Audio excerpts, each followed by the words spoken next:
بسم الله الرحمن الرحیم. نن زموږ د طریقة العصریه د اولې حصې سبق نمبر 17 دی او الدرس الثامن والعشرون 28 نمبر درس دی. نن درس کې به انشاءالله موږ رساله وایو. رساله خط ته وایي. خط یې لیکلی دی، هغه خط راغلی دی طالب علم له. اوس د هغه کولاوی د هغې بیا وایي، بیا د هغې جواب ورکوي. نو هغه طریقې سره طالب علم خپله خبره کړې ده. نو طالب وایي هذه رسالة والدي.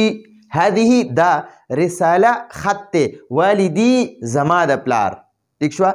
نو هذه رسالة والدي دا زما د پلار خط دی. هذه رسالة والدي دا زما د پلار خط دی.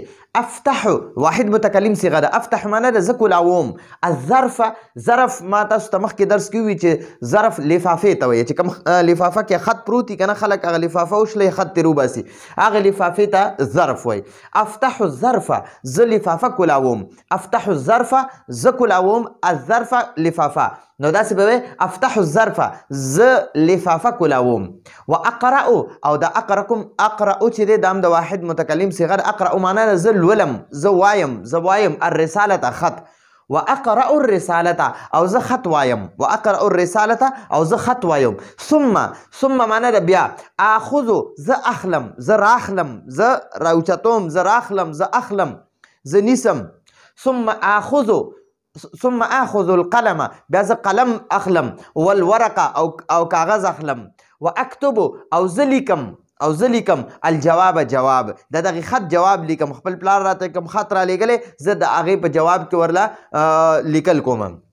واكتب دا اکتبم د واحد متکلم صيغه ده او زه لیکم الجواب جواب. اكتب الرسالة اكتب د واحد متکلم معنی زه لیکم الرسالة خط الى والدي خپل پلار ته. زه خپل پلار ته خط لیکم. اكتب الرسالة الى والدي زه خپل پلار ته خط لیکم. واضع الرسالة ادعو معنی ده زه اچوم، زه ږدم الرسالة خط فی الظرف په لفافه کې. واضع الرسالة فی الظرف او زه په لفافه کې خط ږدم.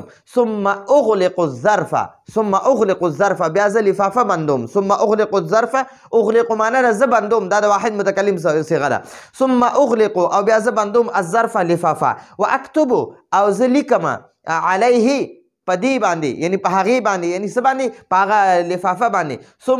واكتب او زه لیکم علیه په هغې باندې العنوان پته. زه په هغې لفافه باندې پته لیکم. واكتب علیه العنوان او زه په هغې عنوان لیکم، پته لیکم. ثم اضع بیا زه اچوم. اضع معنی زه اچوم، زه ږدم الرسالة خط فی صندوق البرید په لیټر بکس کې. ثم اضع الرسالة بیا زه خط اچوم فی صندوق البرید په لیټر بکس کې. هغه د خط چې کوم بکسه ده، دا خط په بکسه کې زه بیا دا خپل خط اچوم.